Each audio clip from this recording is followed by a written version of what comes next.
Assalomu alaykum, hurmatli tinglovchilar. Bugun psixologiya tarixini navbatdagi darsimizni boshlaymiz. Bu yerda birinchi, ikkinchi darslarimizda biz o'sha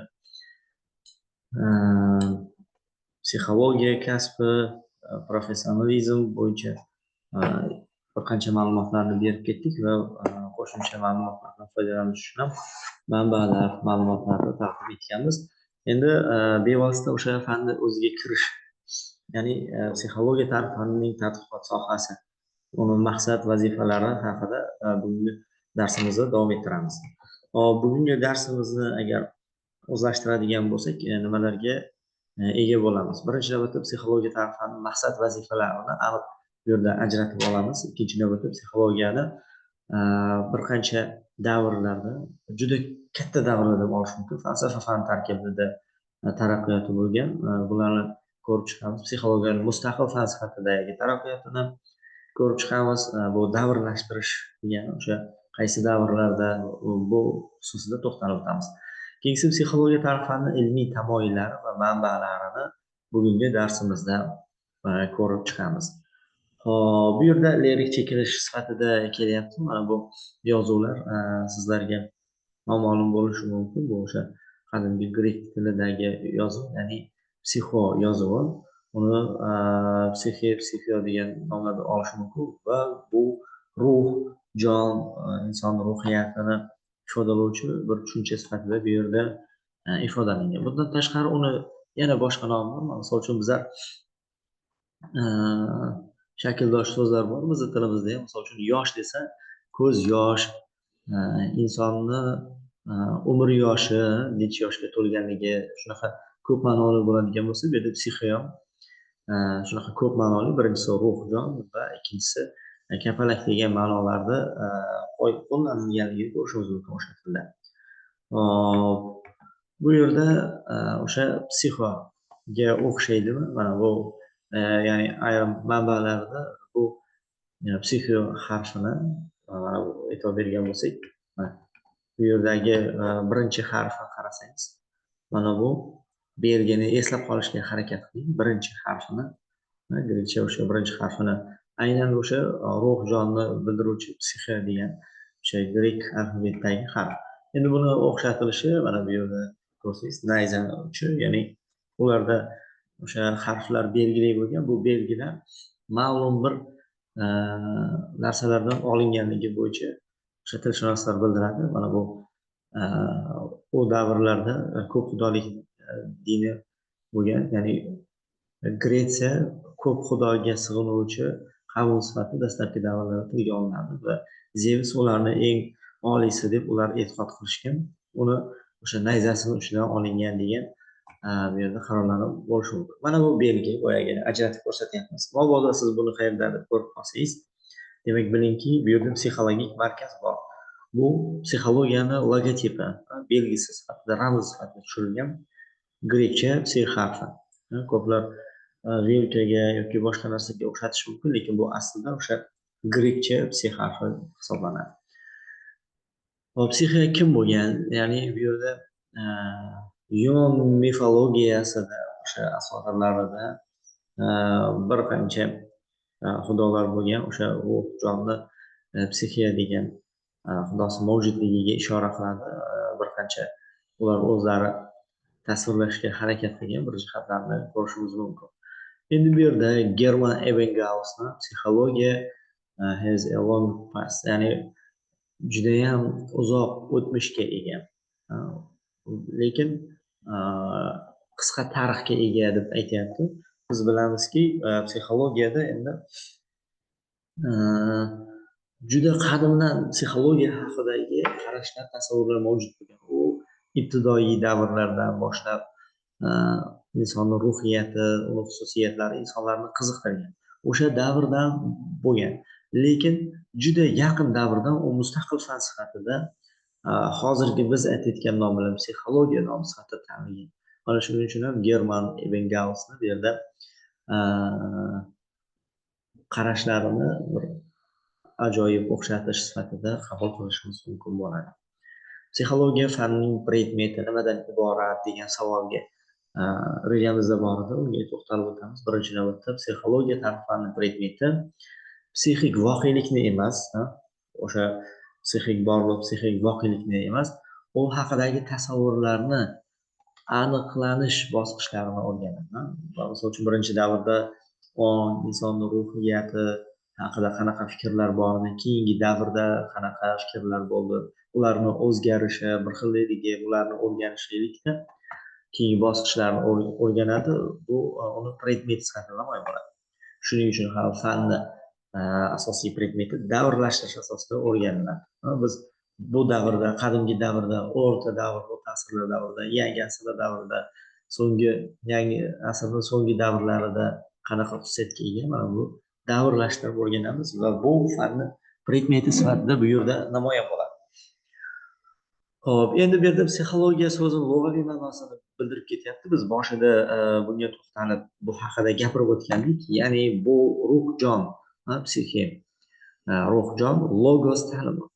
Logos o'sha grekcha so'zdan olingan bo'lib, fan, ta'limot o'shanaqa mazmunlarni bizga anglatadi. Xo'p, inson psixikasini tadqiq etuvchi fan sifatida ko'riladi. Bundan farqli ravishda psixologiya tarixi, ya'ni bu psixologiya inson ruhiyatini o'rgansa, psixologiya tarixi inson ruhiyatini o'rganmaydi. Unga oid davrlardagi, qaysidir davrdagi qarashlarni o'rganishlik buni asosiy bir vazifa sifatida deymizmi, namoyon bo'ladi. Xo'p, bundan farqli ravishda psixologiya tarixi o'z predmetida fan haqidagi ilk qarashlardan hozirgi zamonaviy psixologiyagacha yaratilgan nazariyalar yoki bo'lmasa ilmiy qarashlar, ilmiy tamoyillar, turli ta'limotlar, fikr psixologiya fanini psixik hayot faktlari, mexanizmlar mazmunini demak yoritadi. Bu o'sha boshqa psixologiya sohasi yo'nalishlari bilan mana shu jihatdan ajralib turadi. Biz psixologiya tarixi fanini ikkita katta davrga ajratamiz. Buni juda muhim, shuning uchun esda olib qolish, tushunib olish talab etiladi. Ya'ni birinchi davrda bu psixologiyani falsafa fani tarkibida. Boya Ebbinghausni gaplarini aytganku, uzoq o'tmishga ega, lekin tarixi yaqin degan so'zda u falsafa fani tarkibida mavjud bo'lgan, ya'ni o'sha falsafa fani tarkibida shakllanib, unga oid psixika, inson psixikasiga oid nazariyalar shakllangan hali mustaqil fan bo'lmagan. Biz psixologiya tarixini ikkita katta davrga bo'ladigan bo'lsak, birinchisi falsafa fani tarkibida qanaqa davrga ega bo'lgan, buni ko'rib chiqamiz va keyingisi mustaqil fan sifatida qanday taraqqiy etdi, undan keyin qanaqa psixologik qarashlar, nuqtai nazarlar yoki bo'lmasa tadqiqotlar olib borilganligini ko'rib chiqamiz. Endi birinchi davrni o'sha miloddan avvalgi eramizgacha deyapti, 6-asrda eramizning 19-asr o'rtalarigacha davom etgan. O'sha miloddan avvalgi 6-asrdan hozirgi davrni, ya'ni yaqin o'tgan 19-asrgacha bo'lgan davrni bizlar bir davr qilib olamiz. Bu falsafa fani tarkibida 2,5 ming yildan ortiq vaqtni o'z ichiga olsa, ikkinchi davri 1,5 asrga shu vaqtni o'z ichiga oladi. Boyagi Ebbinghausning fikrlarini bu yerda haqiqatni ko'rib chiqyapmiz. Har ikkala katta davrlar haqiqatga yaqin ekanligini shubha qilmagan holda har bir davrni yana mayda davrlarga, ya'ni u davrlar bizga murakkab bo'lishi mumkin, shuning uchun biz kichikroq bo'laklarga ajratib olamiz. Endi birinchi davri psixologiyani falsafa fani tarkibidagi o'sha eramizdan avvalgi 4 ming yillikdan 19-asrgacha deyapti.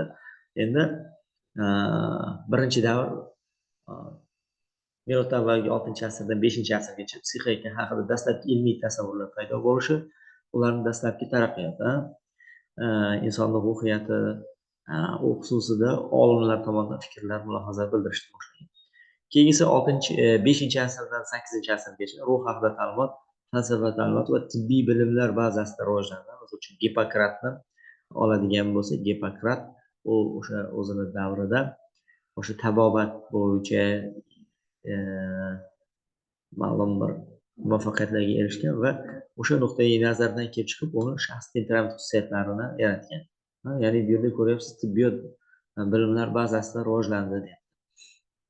Keyingisi bu o'rta va yangi davrlardagi psixologiya taraqqiyoti bunda 14-16 asrda mana shu davrga to'g'ri kelgan ruh haqidagi ta'limotlar, anatom fiziologik bilimlar va 14-16 asrda buyuk kashfiyotlar ta'sirida o'sha ma'lum yangicha fikrlar bu yerda shakllangani ko'rish mumkin. Keyingisi 17-19 asrlarda ongni psixologiya predmeti sifatida ajratish, xossalarni aniqlash va 5-davrda 19-asr boshidan 19-asrning 60-yillarigacha psixologiya mustaqil fan sifatida bo'lgan. Endi mustaqil fan sifatida ikkinchi davri bunda o'sha 19-asr 60-yillardan boshlanadi. 20-asrning 10 va 30-yillar o'rtalarida psixologiyada ochiq krizis, ochiq inqiroz bo'ladi. Bu davrda o'sha Birinchi jahon urushining oqibatlarini ta'sirida bo'lishi mumkin, boshqa jihatlari. Keyingisi 20-asrning 20-30-yillarda inqirozni tugallanishi, ya'ni ma'lum qotishmalarni yuzaga kelishi. 30-yillar oxirida sobiq sovet psixologiyasi nazariyasi taraqqiyoti bo'ldi. O'zbekiston psixologiya fani shakllanishini bu yerda ko'rish mumkin. 60-yillarda shu davrgacha psixologiyada yangi nazariya yondashuvlarni qidirish davri, tadqiqotlar, zamonaviy mana bu narsalarni bizlar fan nuqtai nazaridan ikkita bo'laklarga bo'lib o'rganishimiz mumkin. Xo'sh, endi materializm va idealizm o'rtasidagi bir qancha kurashlarni ko'rishimiz mumkin. Endi tamoyillar va manbalarni ko'rib o'tib ketamiz. Birinchisi, eng muhim tamoyil bu tarixiylik tamoyili hisoblanadi. Tarixiy tamoyil tuzilishi prezentizm va antikvarizm ko'rinishida bu yerda namoyon bo'lishini ko'rish mumkin. Antikvarizm bu yerda aytyapti. Prezentizm tarixiy tadqiqotda o'rganilayotgan davrdan faqatgina hozirgi zamon tasavvurlariga mos bo'lgan ko'rinishlardan ajratib olib o'rganishdir. Endi bu yerda antikvarizm aksincha tarixiy o'tmishni hozirgi zamon talablariga bog'liq bo'lmagan qotib qolgan hodisa sifatida o'rganishini ko'rishimiz mumkin. Asosiy manbasi psixologik bilimlarning to'planishini tarixiy jarayonni o'zida aks ettirgan har qanday ma'lumotlarni demak bizlar psixologiya tarafining manbasi sifatida ko'rishimiz mumkin bo'ladi. Hop,